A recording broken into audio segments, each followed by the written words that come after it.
I think the more important question is, do you have a business that can work in the area and or industry you're choosing to go in? Do you understand it enough to make it work? Inspiring you to reach your goals and live your dream. This is the Keaton Nelson Show. Alrighty, guys. Thank you so much for coming to listen to us today. I have an awesome treat for you. Today I have Sean Castrina. Sean, thank you so much for being on the podcast today, brother. No, glad to be here. Let's go. Yeah, totally sorry. Just for the listeners, I'm like 7 minutes late for Sean, and I feel terrible. But he stuck around, and I'm so thankful that he did. Sean, I would love for the listeners to get to know you a little bit and know who you are, like where you're from, how you grew up, and all that type of stuff, because I always think it's really interesting to see where success stories actually started.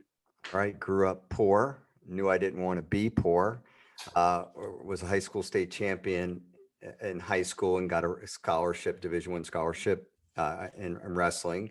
So that obviously probably fits my personality type, which is pretty intense, competitive, which lines up well with entrepreneurship, I think. And I do think there's certain personality types that do line up better. There's always outliers, but I always say there's a percent. Like if you want to draft a quarterback, you tend to look for somebody between 6'1" and 6'4". Right. You can always get a Drew Brees. They're out there, but it's not your profile, a quarterback. So yeah, I grew up, in challenging situations, took control of the few things that I could control. I got a degree, went to grad school. Lost my dream job there when I was just getting ready to graduate. There was a change in leadership, and I kind of knew then that being employed long-term was never going to be an option that I would take. That I realized it didn't matter how good you were. If things can change through so many different ways that you have no control over. And then, then your life kind of the rug gets pulled out from under you. So, entrepreneurship appealed to me then. Prior to then, it never even crossed my mind. I always thought I'd have a great job, make a lot of money, just work my way up, be a CEO or somebody very valuable within an organization, and get paid well. And I was fine with that. And then things change, and then you got to kind of build your own thing. Totally. So what are these challenging situations you're talking about growing up? Yeah, being poor sucks for those who've tried it. Just so it does suck. Just so you know, when you have parents that had like 6 mates between them, you throw that little level of dysfunction in there. Yeah. Just dysfunction and poverty, and you throw all those together, and it doesn't paint the ideal. Yeah. Where'd you grow up? Where was it? Grew up in Baltimore. Oh, got it. Yeah. That can be rough in itself too. Like right in the city? No, just a really poor rundown suburb. But with that being said, the good thing about it is that if you pay attention, you kind of look where you're at growing up and you go, okay, I'm going to just do the opposite of everything everybody does around me. Literally, that's what hit me. Everything everybody else did, I was just kind of taking mental notes, like smoking. I noticed everybody at 40 looked like crap. Their teeth look like crap. Their face looked like crap. You didn't have to run a commercial for me. They were coughing all the time. I'm like, okay, smoking doesn't look really great. Alcohol. I'm like, okay, it looks okay if you take a couple drinks, but when you turn into a drunk, then you start fighting with people you even like, and then you say things you probably shouldn't say. So like getting drunk probably doesn't make a lot of sense, and being poor doesn't make a lot of sense. So let me do the opposite. And I just did the opposite of everything I saw, and it tended to work out much better. Got it. I can relate. Yeah, I grew up with a single mother, never made more than 40K a year. The 40K was like the best job she ever had. You know what I mean? Yeah. But she did a kick-ass job instilling some values. But yeah, growing up poor, yes, don't suggest it. Or like just continuing to be poor. Don't suggest exactly. You can control it, and you can, do things that are, Pete, we joke about money, but I say, listen, I agree. Money's not everything, but it's in the top 5. Interesting. What's the other 4? Health. Okay. Great relationships. Mm-hmm. Having a life that has purpose that, if money was everything, Michael Jackson and Prince would probably be alive today. So would Elvis. So clearly money isn't everything. Sure. Yeah. So you lose your dream job What was your first entrepreneurial venture? Yeah. So when I lost that, I took a job selling life insurance, because if you're fairly articulate and you have a big group of friends, they're like, hey, he'd be perfect at it, his personality. And Sure. you definitely made good money. And I would go to sales meetings on Monday, and this is all within the first year of losing the job. I would go to sales meeting, and that's when first time I ever saw Mercedes and really nice cars, Jags and all that, all out in the parking lot, and in my little crappy car. But I was sitting there, I'm like, wow, it'd be so cool if you could get our cars cleaned while we're sitting in this boring meeting that's going to last like 2 hours, because I'm going to have to leave this meeting, go to a car wash, and do it kind of myself. I mean, literally, like something as simple as that hits me. Now, I've never cleaned cars, and I still don't clean cars, but that idea hit me, and I'm like, that would make money.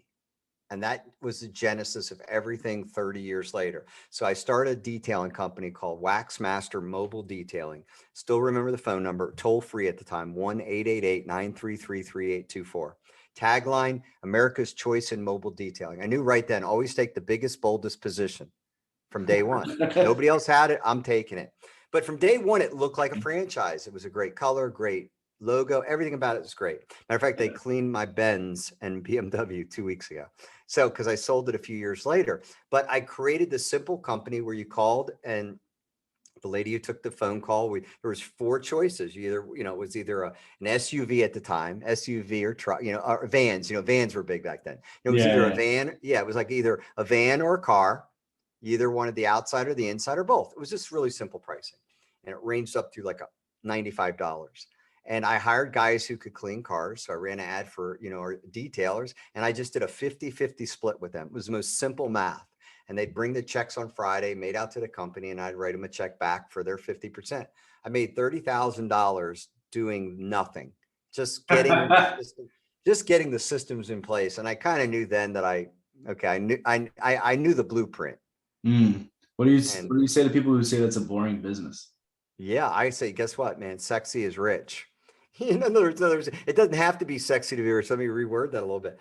I think that when we talk about being passionate about our businesses, I can just kind of get into a controversial thing right now. I did this with John Tesh on his podcast.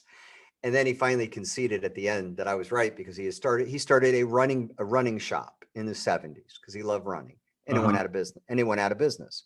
But he was passionate about running. I said, just because we're passionate about something does not mean it is a good business in the area we currently live. Yeah. Right. So I look for profitable businesses where I live that will work where I live, or in the areas maybe I understand. I love golf. I played golf this morning. I love golf. Doesn't mean I buy a driving range or a top golf business in, like Charlottesville, Virginia.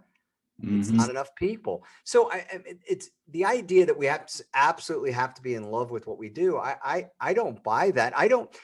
I've never read an article where Jeff Bezos was in love with reading books, and that's why he started Amazon. Yeah, totally. I've never read that article. Yeah. Where that's all he did. I just love book. I had such a passion for books. No, I've never read the article. So to me, you got to be careful there. I think the more important question is, do you have a business that can work in the area and or industry you're choosing to go in? Do you understand it enough to make it work? I'm passionate about a lot of things. None of them to this point have been what I thought were really good business ideas or profitable enough to the point where I would be excited about putting my money in. Interesting. So what also catches me is the 50-50 split that you had going on. You never argue over 50-50. The reason why I've always done 50-50 is, how do you argue over it? Right. I mean, it's just such a simple math. I take care of the infrastructure. Like I take care of the marketing, the lady answering the phones, blah, blah. The person does the work. It's just always worked. I've used a split of that nature, and I've had businesses for 30 years, and I've got multi-million-dollar companies, service companies, and I've used some level of split similar to that. All I know is you got to have a split that you don't fight over. Yeah. Yep. I mean, you take out any dramas, any drama you can take out, the better, right? Exactly. I've always said this. I'd rather have 50% of a lot than 100% of a little.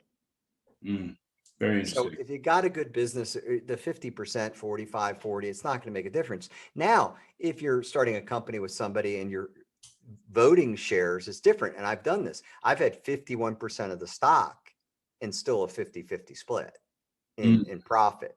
So, Yeah. So it ends up being 50-50 after all expenses is what you're saying. exactly. For owner's personal income. Exactly. Okay. That is the number one go-to move I do when I bring in partners or people that are going to do the work, like something I just shared with you. Very interesting. I have a case where I have a few people trying to buy about half my company right now. I'm just interested to see. Good problem to have. Yeah, good problem to have. I'll throw some round numbers out there. Yeah, They want to give me $100,000 for 50%. Okay. Or 49%, let's call it. So I have Okay. and then but I got employees, I got lots of stuff. We are profitable even after paying myself my own salary and everyone else. They don't want to come in as an operator. They want to come in as like, I can refer a lot of business to you and I speak a lot and I can do X, Y, and Z. You know what I mean? And then they can take 49% of the profit afterwards, which is based off of an agreed upon percentage of revenue. A lot of reasons why I don't like that. Okay. One is I don't think 100,000 in your life will move the needle as much as you think. Right. You're giving away a lot of power. You're basically giving away half your company. My question is, how long would it really take you to make 100 grand if you were running it correctly and doing Not long. Exactly. So you got to be Yeah. careful. Sometimes you can make a pact with the devil. So the question I would have is that if they don't, I would just make sure that there was something in the agreement that if they don't refer you a certain amount of business, that they lose the partnership. It's a failure. Oh golly, I'm running a blank on it. Failure to perform. I would put a performance caveat in the agreement, because the way it is right now, this is what they could do. They give you 100 grand, and then you're giving them, and you have somebody up your rear end. 50%. You got to give every month. They're like, well, send me those bank statements. What did you make? Maybe they don't. That's what I don't want. It's like, dude, that's what happens. Yeah, I know. I'm having a hard enough time keeping track of everything as it is, just because running a business isn't always easy. And then you have someone in your ear like that the whole time would just be like, I would just give them a referral fee for all their businesses. Try that for 1 year. If it's a great idea, it'll be a great idea a year from now. I'm just saying, my next book is on partnerships. It's called 1 + 1 = Done. I've done in so many different ways on so many different deals, from real estate to businesses, you name it. I've done it. And the one that as soon as you said it, I got a bad feeling. Like as soon as it kind of like came completely out of your mouth, because my son's brought me like 2 deals like that he was involved in, and I've nixed both of them. And then like a year later, he's like, thanks, Dad. Because you're bringing on somebody who can just drive you crazy, and there's not a performance part of it. I mean, my point is if they really want to make money off the deal, just give them a cut that they can agree on. Right. And then if they're going to give you 100 grand, the only way the 100 grand makes sense is if they give you 100 grand and you can use that as a seed to create an entirely new profit stream that they're involved in. Yeah, because you're just cannibalizing your existing money. Yeah. Interesting. Very interesting. Yeah. Cool. Yeah, I appreciate the advice. No problem. It's a nice outlook on it, especially third party, black and white. Yeah. Because the advice I'm getting is, skewed from all different angles because everyone's got their point of view on it. You have just, example, 100 grand, it'd be different. Like I would sell a business outright for 100 grand, get out from under it and go. Yeah. Exactly. I'm all for that. Mm-hmm. You know what I mean? You look at it and okay, it's struggling a little bit. You're kind of bored with it. You're kind of excited about something else. Hey, I'm all for that. Yeah. That's not the case with this business, but yeah, I would if I had a business like that and I was like, yeah, totally makes sense. This one, we're probably 5xing revenue right this month from last month. Yeah, well, then I would never sell that. Yeah, and we're like, that's why I was late. I'm hiring. I hired 6 people this week.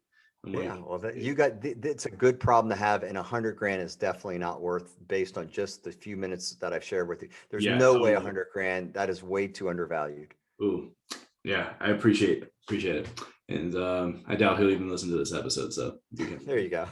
Yeah. So what happened after this car detailing business? I know you said you mentioned you had an exit, like you sort of like scrubbed past Yeah, it. yeah. But So what I did is that I had that business, and then we moved to Charlottesville, moved the business here. Charlottesville at the time was voted the #1 city in America like 2 years in a row. So like 1998, 1999. No crime, SAT scores, everything. Had a young family. It was, we just had a daughter, so it kind of lined up perfectly. I came here and I started a direct mail magazine. It was a magazine that I had advertised in for my detailing company, and I came down here on vacation, and I asked them, oh, by the way, is anybody doing it in the area that we're at? I kind of thought it was a franchise. And they said, well, we've had a couple people there, but nobody's really got it off the ground before. So I had lunch with the guy, and they kind of had licensing agreements, and I took over this area, and within 3 years, I blew it up into 21 cities. We went to more homes than the Sunday Washington Post, and I was making quite a very good sum of money. And then from there, I started some service companies, and that's kind of been my super, my super businesses over the years. Example, I don't start any sexy companies. Okay, so when I had that magazine, I knew it would work. I knew it'd be profitable. So that was easy. And again, I made exceptional money. My next business after that, again, we're getting to the least sexy companies in the world.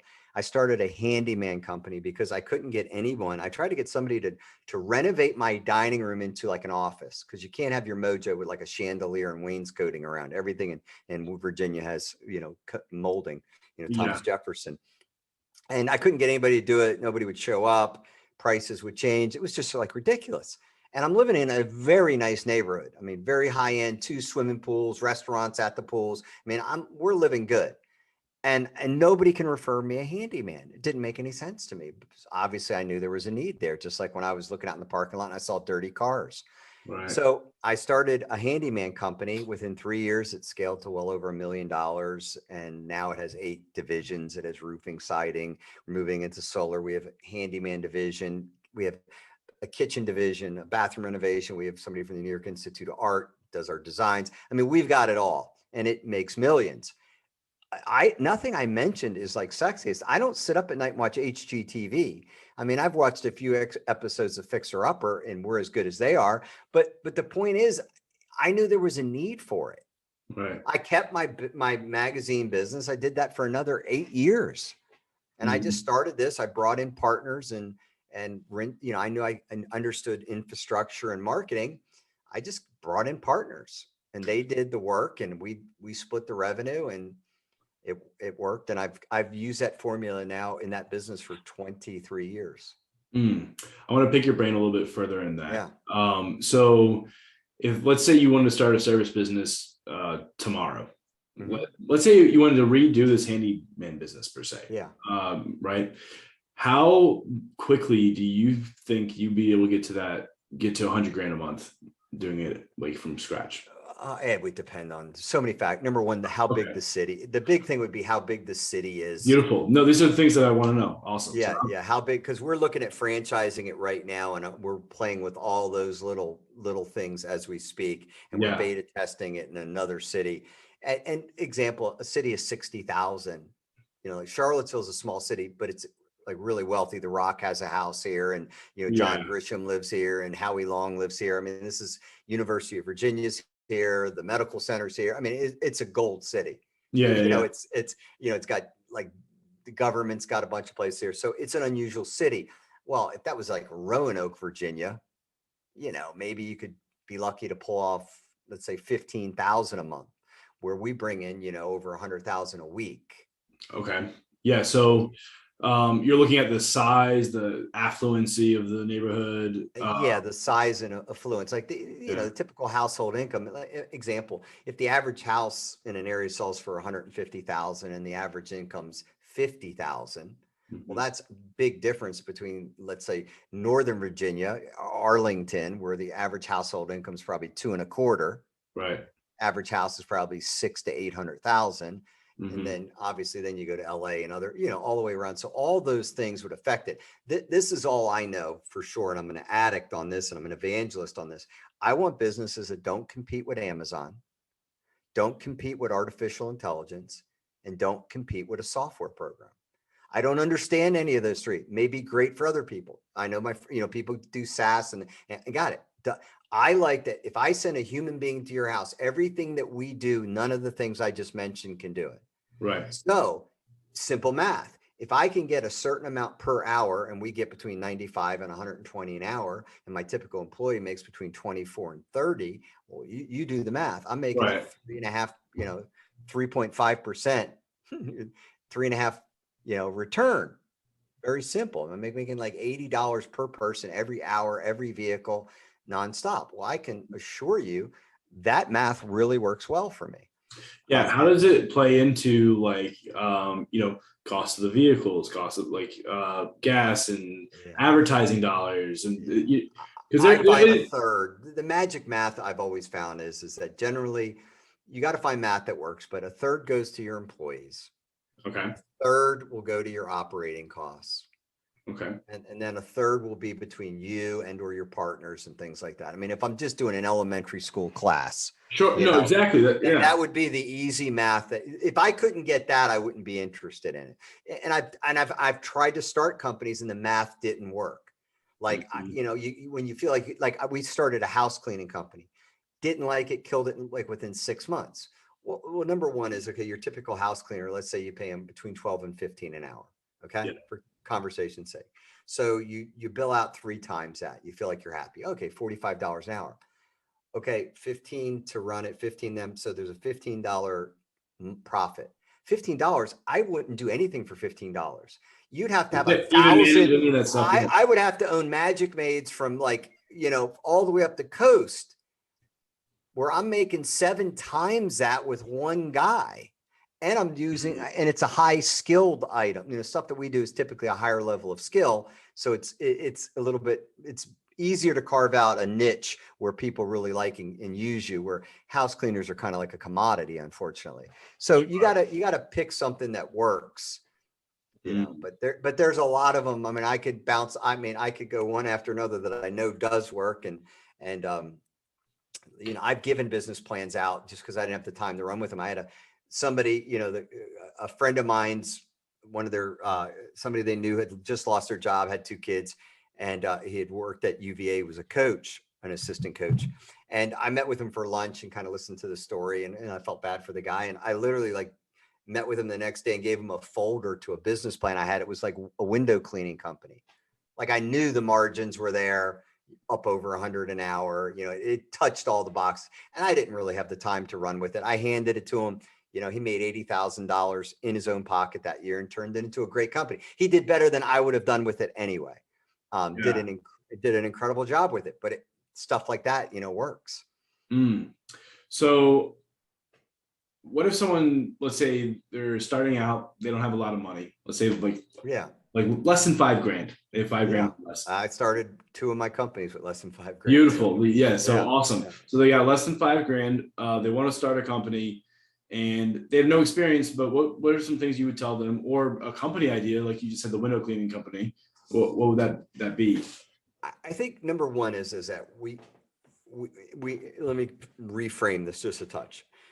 I think people think it's easier to be an entrepreneur and to start a business than it is. If we just qualify that for a second, if I can go back and just take everything you said, it's almost like saying, hey, listen, would you like to be a brain surgeon? Well, you can get it in the next 90 days at my local community college if you study real fast. Yeah. In fairness, I mean, this gig is not easy. There's a reason why 90% of every business fails in the first 10 years, reason why 50% don't make it to year 2. Starting a business is very difficult because you got to find the right product and or service. It's got to hit the marketplace at the right time. And you got to have a message and a means of marketing that attracts customers. Yeah, that's going to be my next question after that. So it's harder than you think. What I always say to a person is, let's say you want to be a business owner. Let's reframe it that way. Okay. And you're under the age of 30. Number one is there any services that you know about or you can initially personally provide? Tutoring, computer repair, or you got to have some connection to it. Okay. In most cases, I didn't, but I'm really good at marketing. I mean, I'm marketing at a level 10x level. Mm-hmm. Okay. So I had the phone ring in the very first day I started both my companies. Day 1, phone rang, money made first week.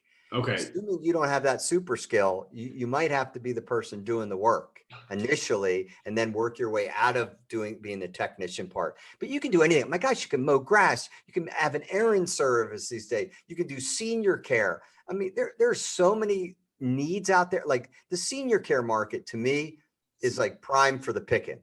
It's insane. Yeah. It's prime for the picking. Like even if you did a 2-to-1 margin out there, you had 5 reliable people that showed up every day and you build them out at, find a margin that makes sense. I mean, you're going to replace your income. You're not going to get rich, but I don't know how you don't make 80 grand a year. Mm-hmm. I mean, that business, no robot is replacing senior care, and senior care is going to be the daycare center of the 1980s, 90s, and 2000s. Mm-hmm. Yeah, 100%. There's a reason why those companies do so well. I mean, the problem that they have is they can't hire people quick enough. Exactly. So totally. Yeah. It is. So that you got to figure out, what you got to create a value proposition that's good enough to hire people. But it's a way of doing it. I mean, look at Massage Envy. I mean, I don't know how you hire massage therapists, but Right. they figured it out. Totally. Right. I mean, I wouldn't think it would be as easy as they did it.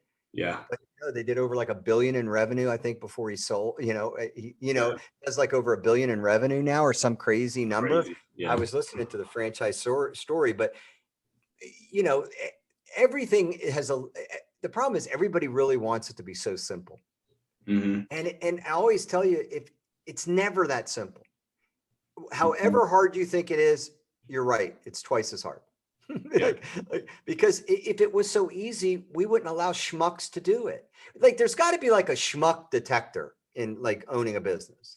There's got to be something where you actually have to know something, do something, or have money. Because if you can be a schmuck, broke, and not understand everything and still run a business, it makes all us other entrepreneurs look really bad. That's what I did. But clearly you have something. I went to school for jazz guitar, jazz composition. I was waiting tables at Red Robin, and then I went and decided I was going to go pass out flyers to the businesses and say I'll manage your social media for like next to nothing. 2 years later, I was going to tell you, I already know why it worked. Why? Because as a guy who I own a very big digital marketing company. I just hadn't brought that up. I know so little for like that 10-year period there that anybody would have knocked on my door and sold me something and looked credible and was young, because we naturally think you're younger to do that. I would have said yes, and I did. Everybody who knocked on my door who said they understood social media, I was hiring. Yeah, totally. But I tell you what, I figured it out afterwards, because then I realized I couldn't make a real income quick enough with like those, like you can only trick so many people, right? Yeah. You have to be able to fulfill. And get results. Happy, right. If you can't, exactly. If you don't have happy customers, you're not going to stay in business. Yeah. And that's how I grew. I actually, like, it's so weird. Like, there's social media marketing, but I grow because of referral. And it's compounding now, which is just wild. But and our prices are much, much higher than like that's a good thing. Yeah. When I first started, it was like literally, I'm not even joking, $100 a month is what I did, because it's just me. I had no idea what the hell I was doing. Yeah. Right? Everybody makes that mistake initially. Right. Now our minimum package is $5,000 a month. Yeah. And people are happy to pay. And you want to sell this for $100,000? Right. Exactly. Yeah. There you go. I don't. If we only accomplished something today and I talked you out of that, this was the best interview you've had this year. Yeah, totally. Yeah, it's going really, really well. Yeah. But yeah, then I'm done with the hiring thing. But I want to get, like, there has to got to be, especially with these local service-based businesses, like there's only so many places you can advertise. There's only so many places or ways to make the phone ring. Yeah. You just like attack all of them and throw money at it. I mean, what I did, number one is that, let's say service company, if it's going to a home, okay? In other words, you're doing work in a home. Well, this is not sexy, but it works. Postcards work. People still get the mail. Most people that own a house is over the age of 30. Mm-hmm. Okay. They still get bills that come through the mailbox, not an email. And so postcards work. Doesn't sound sexy, but I can tell you, a guy who's made millions off of it, postcards work. Val packs work. Coupon mailers work. Huh. They work great. Okay. In other words, I know how great they work because Yeah. it's just a law of math. If I mail 10,000 postcards, 2%, even if it's 2%, I mean, that's all I need to move the needle. It doesn't, you're not going to get 1,000 calls, at 10%, but I mean, but I don't mind 100 calls. 200 calls would be great. So, just it's a law of math. Traditional, media works. I do Super Bowl ads. I mean, I did a podcast on how Tiger Woods made me a millionaire because golf ads were the cheapest ads of all sports. I never understood it. Like, it was so dirt cheap to run an ad during like a Saturday, Sunday golf event. It still is cheap in my opinion, and compared to other sporting events that I've purchased. And so I would look at Tiger Woods' golf schedule for the year, and I'd buy every single thing. Saturday and Sunday. I owned everything he was in on Saturdays and Sundays. What was the company that you were advertising for that? My home contracting company. We still do it. We still do it. That's one of my super thing. I've pre-bought every major this year. We'll buy the Masters. You can't go during the Masters, but you can get the first local commercial before and the first one after. I've had a Super Bowl ad for at least the last decade in our area. I'm a traditional media. A local Super Bowl ad. Local Super Bowl ad. And then, I like radio because it gets in their subconscious mind. They're driving, they're kind of trapped. What's funny? You don't change a radio station as quick as you do like your phone, social media. Like, very true. Right. Social media, you have 5 seconds to get my attention. Why? Because YouTube has trained me, right? Mm-hmm. Yeah. But you'll listen mindlessly to a radio station, just your hands on the wheel. The other one's, drinking a Coke or something. So you're like, maybe I'll change it. But they already hear the commercial. Yeah. So traditional radio, I mean, it works. Again, I own a digital marketing company. I do all the fancy, sexy stuff too. Yeah. And it does bring in a third of our business, the digital stuff. Sure. But all the traditional stuff brings in the other third. Very interesting. Very, very interesting. Cool. This was awesome. I wish I wasn't late because I want another 10 minutes with you. I know we got to wrap things up. And I asked like 3 questions to every guest that's on. Fire away. Or did I already answer them? No, you didn't. Trying to keep them outside of the box, but this is really, really good. Very interesting. And thank you for your time. I really hope this is valuable for the listeners too. It's super valuable for me. Well, what's one book everyone should read? Think and Grow Rich. Yeah. It is the paramount. After you read that, read Stephen Covey's 7 Habits of Highly Effective People. Yep. And then really good one. And then Rich Dad, Poor Dad. And he wrote, go through those 3 and you've done yourself well. Yeah, for sure. That has been the highest return on investment that I've ever made is books. Oh, there's no, I mean, I have a library upstairs, I have a ladder to climb to them because my carpenters just added another 3 feet, up top on them. Yeah. But if you just think of the logic, somebody who knows a subject, at a world-class level where they wouldn't be writing a book about it, they know it a great deal. So they take like 5 or 10 years of their knowledge. They condense it into less than like 200 pages, everything they know, and they give it to you for less than $20. It is think about that for a second. Yeah. It is the greatest deal in the world. Like when you read like Russell Brunson, like, .com secret, listen, I'm like, this is worth, I told my son, because I just kind of got into it and I was reading. That book has made me so much money. It's the best book ever on how to do something. I mean, my gracious, he takes you from point A to point Z. It's the best explanation of how to do something of any book I've ever read. And I've read about, over 1,000 books. Yeah. I was blown away. And there's a lot of people like that. They do this all the time. I mean, I could go one book after another that I think's good. Totally. Yeah. Start with Think and Grow Rich. I think it was probably the second one I got into. That was after. Anyways, yeah. And the other side of it is like, you put yourself at a huge competitive advantage to everyone else on earth because most people don't pick up a book after they leave high school. Yeah, the average person doesn't read. They don't read 2 books in their lifetime. I read the numbers. It was just insane, mind-boggling.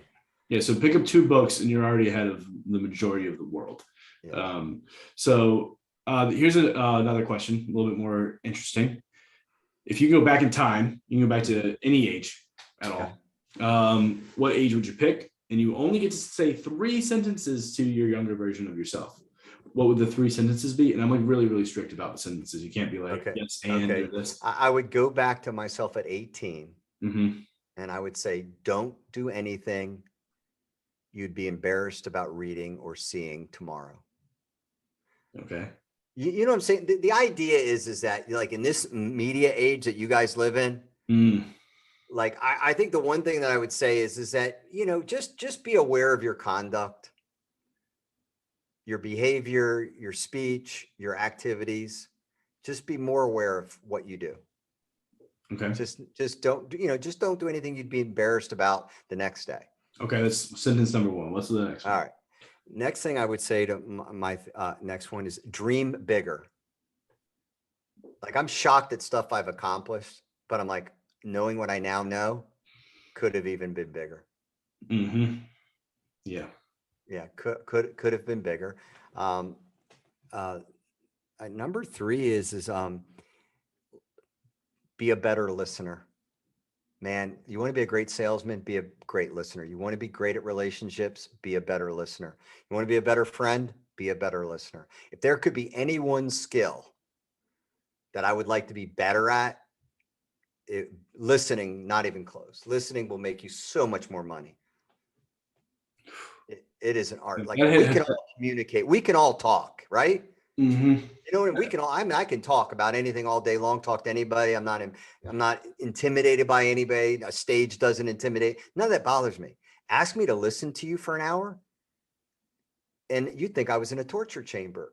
And yet it's such a wonderful skill to have that I encourage anybody younger than me, work on the real art of truly listening, not when you're listening and you already got your response lined up, you're kind of like ready to come back with it, or just listen. Yeah, that's my 3. That's good. It's really hard. No, it is. The listening one, because my brain's always going too. I don't know. Oh, exactly. Yeah. I always feel like I have something I should say back, and I always have a reason why I should say it, but just shutting up and listening is not a bad. You know how many signs I got around me right now doing this interview? It says, don't interrupt ever. Listen. I've literally got, my staff has like 4 like stuff around my computer because it's something I'm working on. Love it. And then what's the biggest regret you got? Biggest regret.